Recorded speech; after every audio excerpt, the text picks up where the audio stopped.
Hey guys, welcome back to my channel. Today we're going to discuss the Alaska Airlines credit card. This is the newest card to my wallet. This is my first card that I actually got in 2021. I'm going to go over the benefits of this card and the different people who I feel like should be getting this card and why I think that Alaska Airline miles can be some of the strongest miles out there in the credit card game. But before I get into that, I'm JP Knowledge, and here on this channel I like to drop some knowledge on you about personal finance, savings, and how to maximize spend. If that's something you're interested in, please subscribe down below.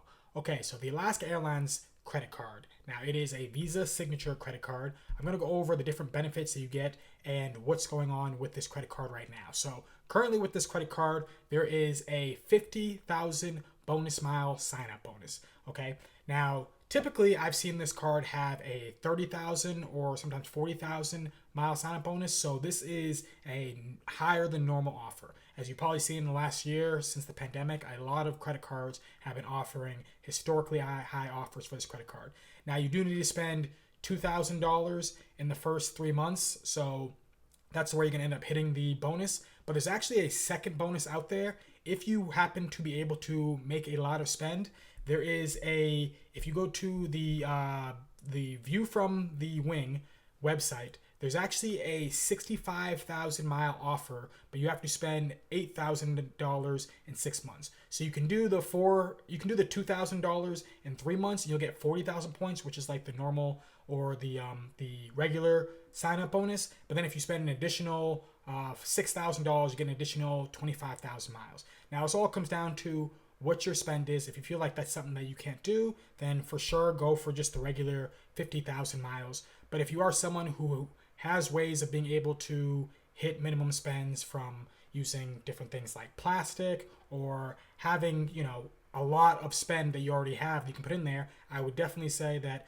check out the 65,000 mile offer, because there can be a lot of great benefits you can get from those miles. I'm going to go over that. But first, let's go into what you get from this card. So with this card, after you hit the sign-up bonus, what you're going to get is the companion fare. Now, the companion fare, there's a number of those out there. Alaska Airlines Miles companion fare is similar, but you only get one. It's not like the Southwest where you can do it multiple times in the year. The way the Alaska Airlines companion fare goes is you get a companion for $100 round trip that gets to go along with you on an Alaska Airlines flight. So the way you would want to use this is you probably want to go somewhere that's going to cost a decent amount. So if you happen to be going to, say, Hawaii, and those tickets happen to cost maybe $500-$600 round trip, well, now you can take a second person with you, and it's only going to cost you $100 plus taxes and fees. So it typically comes up to being about, I think it's $121 is what they say is the normal range. It's $99 for the companion fare. The taxes and fees typically end up being $22.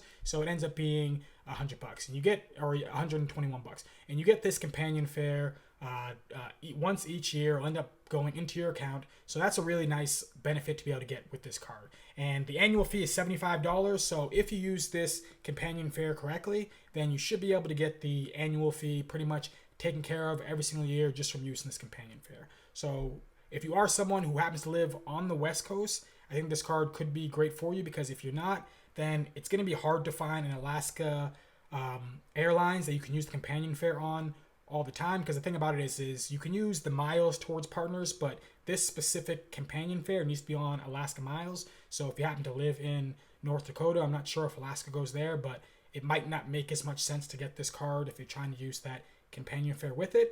But it still might make sense maybe just to try to get the points, and then trying to use the points for the transfer or the airline partners that they have, and then using it to get all the different benefits from that. Now, you're going to get some of the things that you'll see with other credit cards, where you get the free check bag, which is very helpful. Now, the big thing about the Alaska Airlines card that is different compared to a lot of the other airline cards out there is that you only get 1 cent per point on all other purchases outside of Alaska Airlines. Now, that is pretty low. Most of them have 2 cents per point that you can get outside of it if you're doing something like dining. But Alaska has it as you can get 3 miles when you use it on Alaska. So they are really trying to make you, use their card on their airlines. So you are going to get 3 cents or 3 miles per dollar spent, which ends up, allowing you to accrue more points quicker than if you're using on some of the other cards. You typically end up getting 2 miles per dollar spent on the airlines. But outside of it, you're not going to be able to rack up as, as many as quickly. I think the only one that I've seen that's more than that I can think off the top of my head is another JetBlue one. I believe it's 6 miles per dollar spent on JetBlue.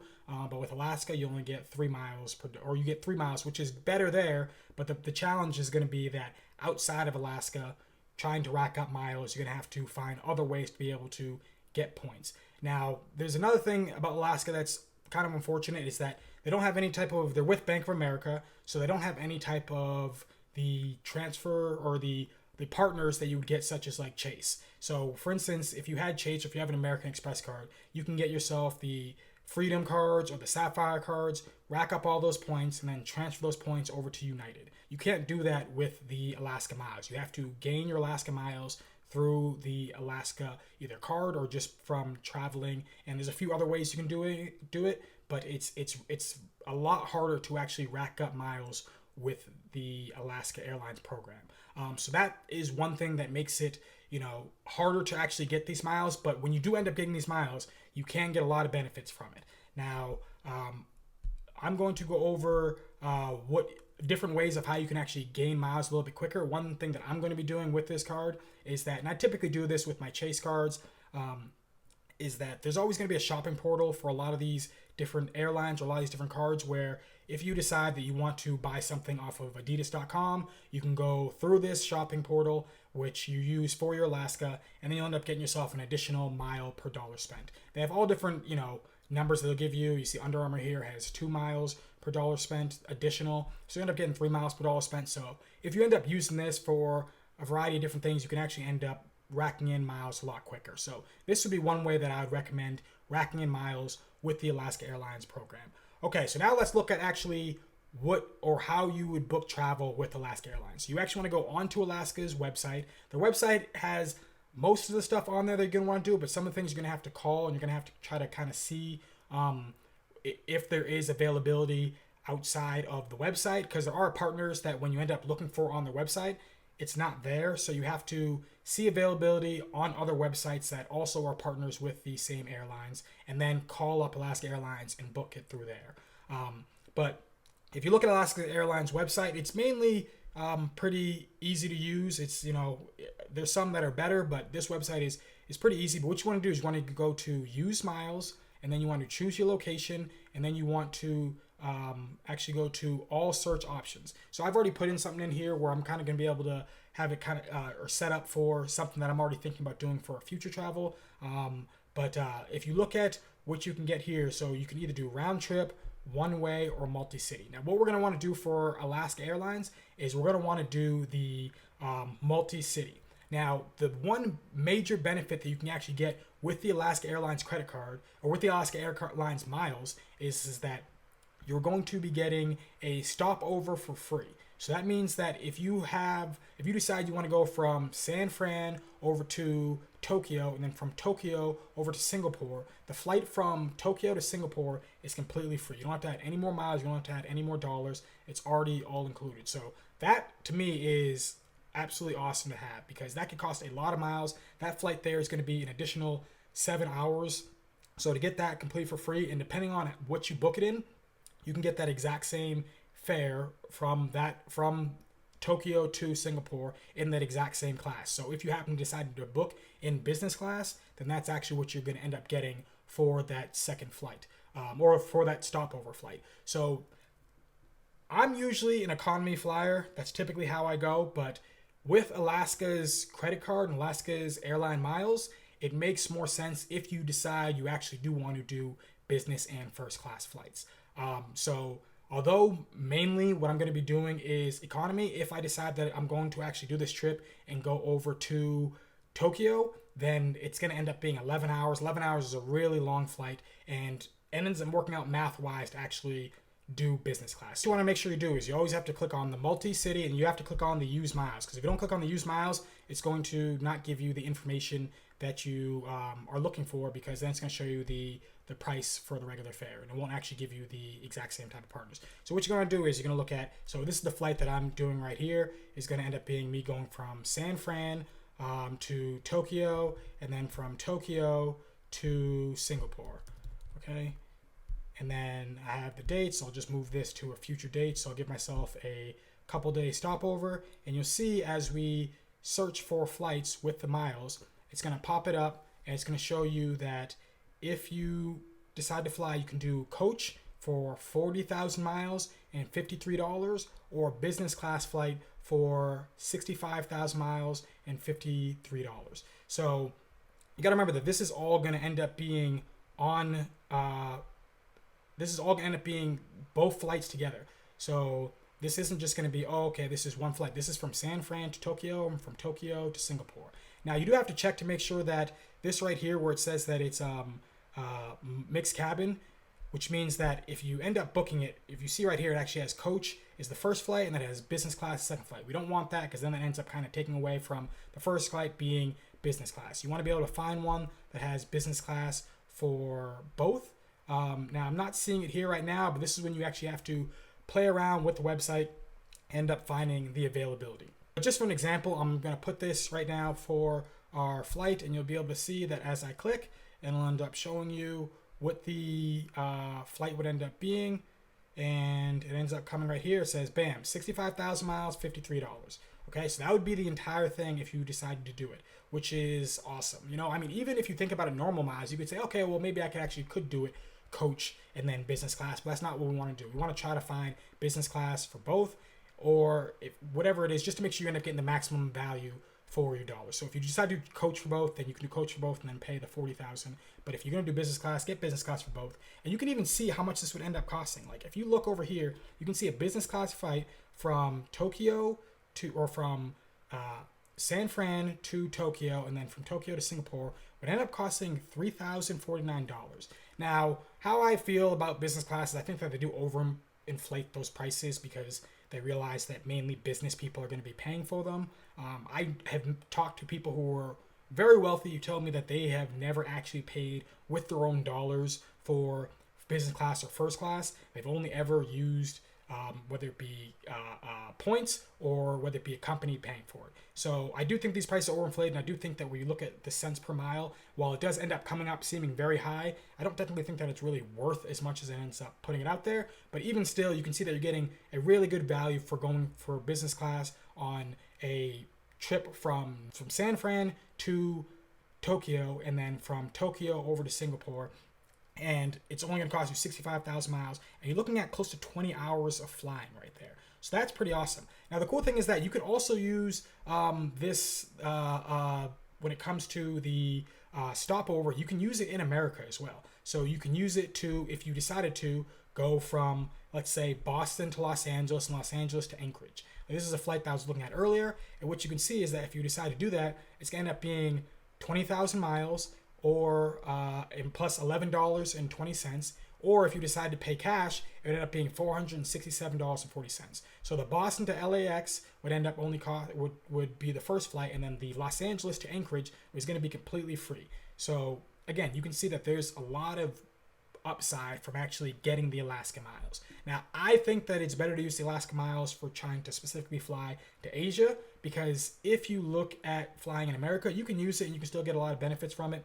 But I feel like you can get a lot more value from flying to Asia, and even from flying to Europe.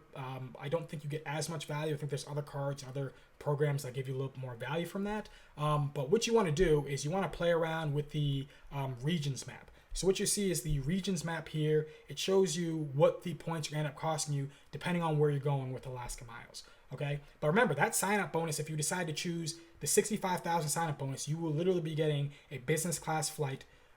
And honestly, you could even get a first class flight, because after you end up spending the $8,000, you're going to get an additional 8,000 points, which end up giving you 73,000 points. So you would end up, if there's a first class for 75,000, you spend another $2,000, and then you end up getting a first class flight with one stopover just from using the Alaska miles. But play around with the regions map. So how the region map work is it'll show you all the different places where you'll be able to get that stopover. The stopover can't be, you go from LAX to JFK, then JFK over to,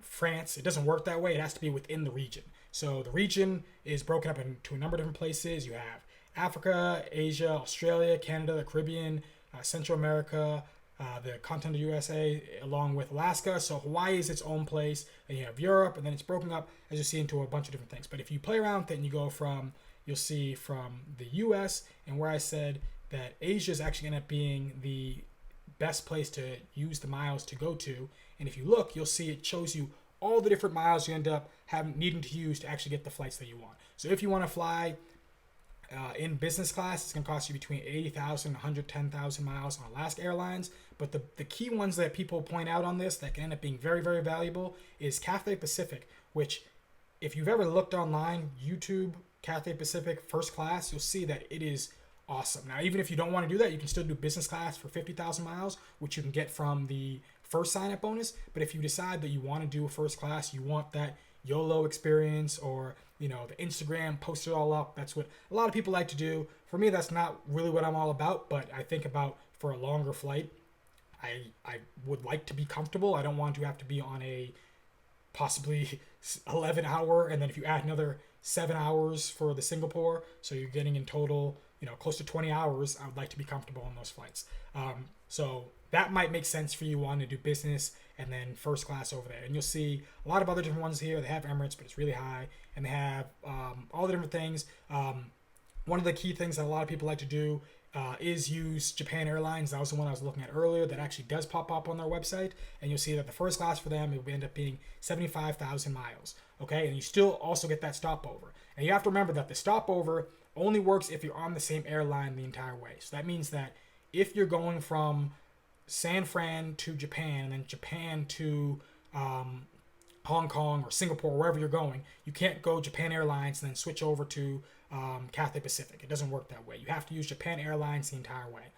The only way you can have two is if Alaska Airlines is connected with it as well. So if I'm going from LAX to San Fran over to Japan, then I can use Alaska Airlines to get from LAX to San Fran, and then I would able to use Japan Airlines to do the rest of the travel. So that's the only way you can end up doing it. But yeah, check out this award chart. Check out the regions. You do have to play around with this stuff to kind of see where your sweet spot will be. That's what I've been doing to try to get the most and understand the most of the benefits from using this, from getting this card, and seeing what I can get from the miles. Alaska also does have a routing map, so if you decide you want to go within the U.S., you can look around and see where your flights are going. So you can play around with this map as well, just like you do with everything. And you can click on, okay, I want to go from San Fran, and then you can see all the different places that's going to show you where San Fran will go with just one, if it's a straight flight or if you need the one stop. So it's really helpful if you go play around with these different things on the websites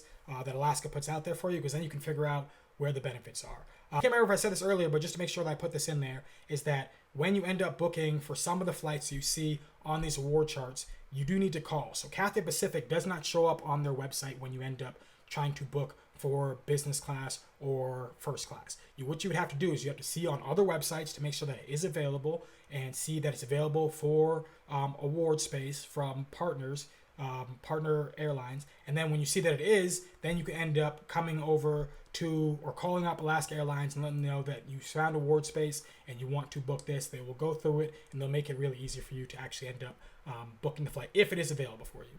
So now I don't know, maybe if I've talked you into wanting to get the Alaska Airlines card, the sign-up bonus right now is at a historically high offer. Getting that 50,000, getting that 65,000 mile bonus can end up being really, really useful. I mean, if you think about it, just from doing your basic spend, if you can end up hitting these, you can get yourself a business class flight over to Asia, essentially for free. I guess there's technically $60 of taxes and fees that are going on there, but it's going to cost you $60 to get a business class flight from the US over to Japan, if you decide you want to go over there. Now, there are some things you do need to know about the Alaska credit card when you are applying for it. You have to make sure that you understand the rules for Bank of America.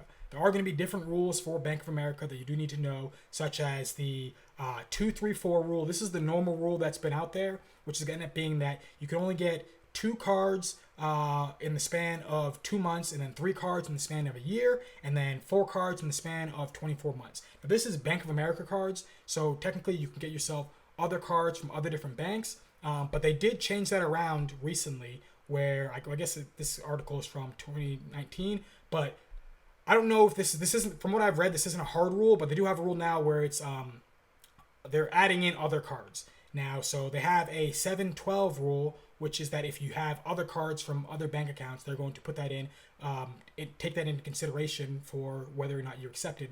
So it's similar to like the 524 rule from Chase, but this isn't as much of a hard rule because I think I was actually over their limit when I ended up applying for this card. So it ended up working out for me. Now, you do want to make sure that you have a relationship with Bank of America when applying for this card. Now, the reason why you want to do that is because I've seen data points and I've read about it that if you don't have an account with Bank of America, if you don't have yourself a checking or a savings account with some money in it, then there's a possibility that they might end up not wanting to give you this card. They want people who have relationships with their bank. It's not as easy as like with Chase. You can just apply for the cards. You don't need to have any connection with them. They'll just accept you. It seems that Bank of America actually does want to give their cards to their bank account users. So that's something that you should look into doing. If you happen to have the money, put the money into a Bank of America account, open up an account, and then apply for the card. And I guess if you need to, you can just get rid of the account. But at least make sure that you got to do all the different things that you can to make sure you get approved, because this card isn't as easy as some of the other cards to get approved for. They do actually have this one little tricky thing that you do have to look out for, which is that the card, if you sign up for it, there's actually 2 different Alaska Airlines cards that you can get. Now, you can get the Alaska Visa Signature card, which is the one that I got, which is the one that I was just showing you earlier, which is this one right here.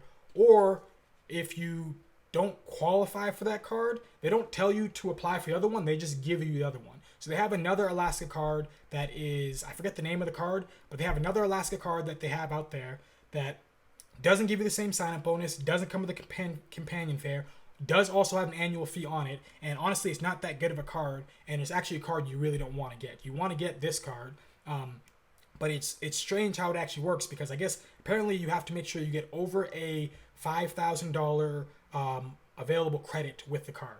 So when you end up signing up for the card, if it shows that you're going to get $4,500 in available credit and it says you are approved, there's a possibility you might end up, or you're going to end up getting the other card. And you're going to end up getting the other card in the mail. It's going to be confusing. You're going to wonder what's going on. But it's kind of a weird little bait and switch thing that they do. It's I don't know why they do it. I wish they would just have it so that there was 2 different cards you could apply for. And you either get accepted or rejected. But they do this. So from what I've read is that it can come down to the amount of money that you are making. Or if you, well, let's start off with that. The amount of money that you're making. So I've read that if you're making over $80,000, then they're going to give you the Alaska signature card. But if you're making under that, then they're going to end up giving you the other card. And that other card, they're going to end up only giving you the $4,500 in available credit. So if you're someone who makes over $80,000, then put that into your application. Now, I guess technically you could maybe put something else in the application. I'm not advising anyone to do that, but it's going to be something to take into consideration when applying for this card. Make sure that you are someone who's making a decent amount of money. Hopefully you're in an area. I live in Los Angeles. Everyone makes a lot of money out here. You live in San Fran. You know, it comes down to your zip code. If you're someone who has a zip code in a place where you're making small amounts of money, it might end up reviewing if you say you make a lot of money. But if you're in a place where people normally make a lot of money, again, I'm not telling you to write incorrect information, but depends on where you live. So that's something to take into consideration when you actually are applying for this card. And I've also read that if you decide that you want to get this card, and you already happen to have a relationship with Bank of America, you actually already happen to have another credit card with Bank of America, and they decide that you're trying to give you the lesser card, what you can do is you can actually transfer your credit to getting the other card. So if all of a sudden you see that you got an email that says, or you got an accepted, you got an approved, and they're saying you're only going to have a $4,500 available credit or whatever it is, something below that, then you go, hey, I want to get the other credit card. Can I transfer my available credit over to that credit card? And usually they end up saying yes, because they don't want to give you too much available credit. So if you do that, then they will allow you to get the better card, get the better bonus, get the companion fare, and it'll end up all working out for you. So that's the stuff you need to take into consideration. That's stuff you need to know. The Alaska Airlines credit card is an awesome credit card to get, especially right now with the 50,000 mile sign-up bonus, or the 65,000 if you decide you want to do the higher spend to get the higher miles. I decided I want to do that because I know different ways that I'll be able to rack up those dollars to be able to spend. Plus, just living out in Los Angeles, everything's more expensive. So it's just how it goes. But yeah, I mean, I decided I want to get the credit card because I have family that just end up getting stationed out in Alaska. And then seeing that, I was like looking at all different credit cards, seeing about maybe how I can go out there. I seen the Alaska credit card, and I was like, you know what? I'm not usually someone who's gonna be looking for all the luxury travel. But then as I saw that you could get, instead of the normal 30,000 or even 40,000 point sign up bonus, you can end up getting yourself the 65,000 point sign up bonus. And I was seeing that that can end up possibly getting me a first class trip over to Asia. I just felt like this is just something I had to do. And then eventually in the future, I think I'm gonna end up getting myself a business credit card, but that's a whole nother video that I'll get into at some other time. But I would definitely say look into getting the Alaska credit card if you are someone who's looking to try to get themselves a business class flight over to Asia for $60. Hope you enjoyed this video. Hope this information was helpful. If there's anything I missed, please comment down below. Let me know if you have any questions. Have a beautiful rest of your day. Peace.